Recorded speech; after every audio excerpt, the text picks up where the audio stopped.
चुड़ैल की बदला। गांव सूरजपुर एक घने जंगल के किनारे बसा था। ये गांव शांतिपूर्ण था, लेकिन एक रहस्यमय डर वहां के हर व्यक्ति के मन में छाया रहता। लोगों का कहना था कि जंगल के भीतर एक भयानक चुड़ैल रहती है, जो रात के समय गांव के आसपास घूमती है। ये चुड़ैल उन लोगों को नुकसान पहुंचाती थी जो जंगल में देर रात जाते थे या उसकी हदें पार करते थे। गांव के बुजुर्गों की मान्यता थी कि यह चुड़ैल रूपा नाम की एक लड़की की आत्मा है। 100 साल पहले रूपा को गांव वालों ने झूठे आरोपों में दोषी ठहराकर मार डाला था। कहते हैं कि वह बहुत सुंदर और समझदार थी, लेकिन उसकी खूबसूरती से जलने वाले कुछ लोगों ने उस पर जादू टोना करने का आरोप लगाया। क्रोधित भीड़ ने उसे जंगल के पास एक पेड़ से बांधकर जला दिया था। उसकी आत्मा ने कसम खाई थी कि वह कभी चैन से नहीं रहेगी और उसके साथ जो अन्याय हुआ उसका बदला लेगी। रात का सन्नाटा। एक रात गांव का नौजवान अर्जुन जंगल की ओर गया। वह निडर और साहसी था। गांव वालों की चेतावनी को नजरअंदाज कर उसने ठान लिया था कि वह इस चुड़ैल की कहानी की सच्चाई पता करेगा। अर्जुन ने जंगल में कदम रखा। चारों ओर घना अंधेरा था और केवल उसके टॉर्च की हल्की रोशनी उसे रास्ता दिखा रही थी।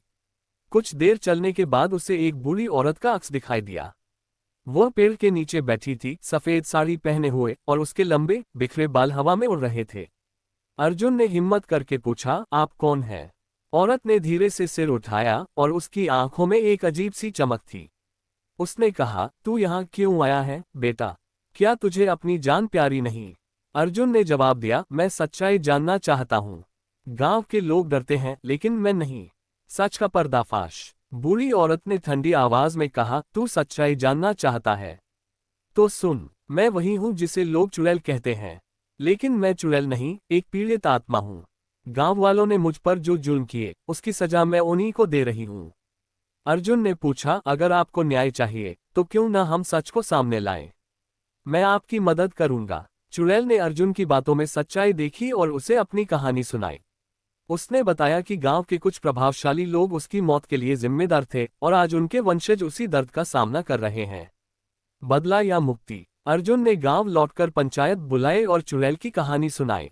उसने गांव वालों को अपनी गलतियों का प्रायश्चित करने के लिए मनाया। गांव वालों ने जंगल में जाकर उस जगह पर प्रार्थना की जहां रूपा को मारा गया था। चमत्कारिक रूप से उस रात चुड़ैल का प्रकोप खत्म हो गया। रूपा की आत्मा ने अर्जुन का धन्यवाद किया और शांतिपूर्वक विदा हो गई। गांव फिर से सुखी और शांत हो गया। ऐसा कहानी वीडियो देखने के लिए लाइक सब्सक्राइब करें।